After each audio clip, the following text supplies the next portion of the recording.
নমস্কার বন্ধুরা, সবাইকে স্বাগত জানাই শ্রাবন্তী কিচেন অ্যান্ড ডেলি ব্লগে। আজকে নিয়ে চলে এসেছি খুব ইজি অ্যান্ড সিম্পল একটা ব্রেকফাস্ট রেসিপি। আশা করছি আপনাদের ভালো লাগবে।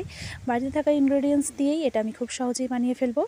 আর এটা কিন্তু সামান্য পরিমাণ দিয়েই আপনারা অনেকজনের জন্যই বানিয়ে ফেলতে পারবেন। তো চলুন শুরু করে দিই। প্রথমেই নিয়ে নিয়েছিলাম একটা আলুটাকে আমি সেদ্ধ করে নিয়ে দু আধখানা করে নিয়েছিলাম। এরপরে আমি চামচ দিয়ে এটাকে ম্যাশ করে নিচ্ছি। আপনারা চাইলে আলুটাকে গ্রেট করেও নিতে পারেন বা হাত দিয়েও ম্যাশ করে নিতে পারেন। অবশ্যই ম্যাশ করার সময় খেয়াল রাখবেন যেন কোনো রকম শক্ত ভাব না থাকে, একদম ফাইনলি ম্যাশ করে নেবেন। তো এখানে আমার আলুটা ম্যাশ করা হয়ে গেছে। এবারে আমি নিয়ে নিচ্ছি একটা বাটির মধ্যে দিয়ে দিচ্ছি আমি 1 বাটি আটা। এখানে আটার পরিমাণটা আমি 1 বাটি নিয়েছি আর দিয়ে দিলাম এখানে 1 কাপ বেসন। যদি আটা বাড়ান তো তাহলে এখানে কিন্তু বেসনের পরিমাণটাও একটু বাড়িয়ে নেবেন। আর দিয়ে দিয়েছি স্বাদ মতো নুন। এরপর আমি কিছু সবজি অ্যাড করছি। প্রথমেই দিয়ে দিচ্ছি গ্রেট করা গাজর আর দিয়ে দিচ্ছি ক্যাপসিকাম কুচি। এখানে চাইলে আপনারা ক্যাপসিকামের হলুদ লাল রঙেরও ব্যবহার করতে পারেন।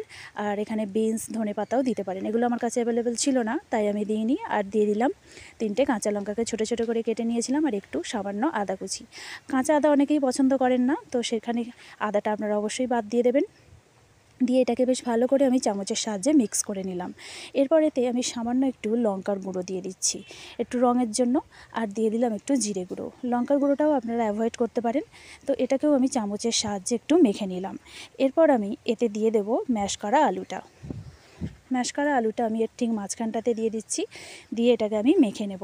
আপনারা চাইলে কিন্তু এখানে অবশ্যই হাতের সাহায্যেও মাখতে পারেন বা চামচের সাহায্যেও। আমি এখানে একটু চামচ দিয়ে আলুটাকে মিক্স করে নিয়েই হাত দিয়ে মাখতে শুরু করে দিয়েছিলাম, কারণ হাত দিয়ে মাখলে এটা খুব ভালোভাবে মাখানো যাবে। সেই জন্যে হাত দিয়েই মাখা শুরু করে দিয়েছিলাম। আর মাঝে মাঝেই আমি একটু করে জল দিয়ে নেব। জল দিয়ে এখানে একটা ব্যাটার রেডি করব। জলটা কখনোই একবারে দেবেন না, অল্প অল্প করে জল দিতে থাকবেন, না হলে ব্যাটারের ঘনত্বটা কিন্তু ঠিক হবে না। এখানে মোটামুটি আমি এই গ্লাসের মাপে 1.5 গ্লাসের মতো জল দিয়েছিলাম। এখানে গ্লাসটা আমার খুবই ছোট ছিল, যদি বড় গ্লাস হয় সেক্ষেত্রে আপনাদের 1 গ্লাসেই কিন্তু হয়ে যাবে। তো দেখুন মাখানোটা এরকমভাবে করে নেবেন, একটু সময় ধরে ধৈর্য করে সহকারে করে নেবেন। মাখানোর পর আমি এখানে একটা চামচের সাহায্যে এটাকে ফেটে দিচ্ছি। যত ভালো করে ফাটবেন তত কিন্তু জিনিসটা নরম হবে আর একটু ফুলে ফুলে উঠবে। তো সেই জন্য এখানে ব্যাটারটা কিন্তু একদম পারফেক্ট করা চাই। তো দেখুন ব্যাটারটা রেডি হয়ে গেছে। যদি হাতে সময় থাকে তো এটাকে আপনারা 5 মিনিটের জন্য রেস্টে দিতে পারেন, বা এরকম অবস্থাতেও করা যাবে। তো প্রথমেই কড়াতে তেল দিয়ে দিয়েছি। এখানে কিন্তু আমি 1 চামচ তেল দিয়েছি, একদমই কম তেল। কড়াটাকে বেশ ভালো করে গরম করে নিয়ে এবারে আমি একটা ডাবুর সাহায্যে 1 ডাবু নিয়ে মাঝখানটা দিয়ে একটু করে মিলে দিচ্ছি। এখানে আপনারা চাইলে পরিমাণে আরেকটু বাড়িয়ে নিতে পারেন, তবে খুব বেশি করবেন না, তাহলে জিনিসটা মোটা হয়ে যাবে আর ফুলবে না। সেই জন্য এখানে আমি অল্প করেই দিলাম। দিয়ে এরকমভাবে কিছুক্ষণের জন্য রেখে দেবেন। দেখুন এটা কিন্তু ফুলে ফুলে উঠছে, মাঝখানে দেখুন কীরকম বাবলসের মতো সৃষ্টি হচ্ছে।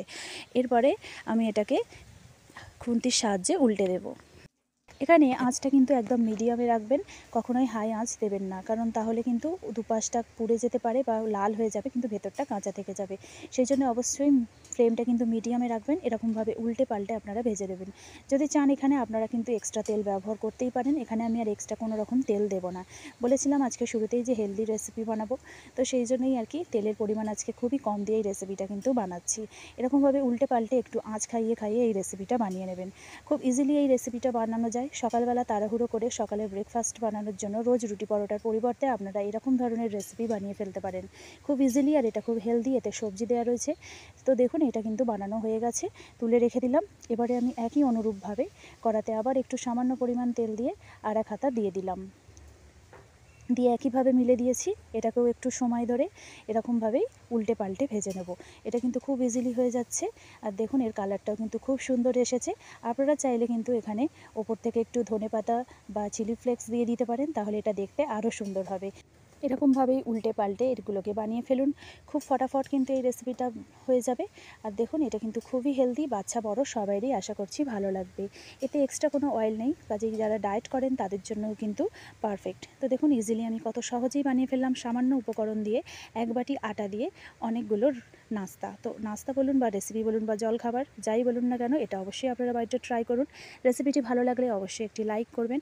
এরকম রেসিপি যদি দেখতে চান তো আমার চ্যানেলটিকে অবশ্যই সাবস্ক্রাইব করবেন। ভালো লাগলে রেসিপিটি শেয়ার করবেন।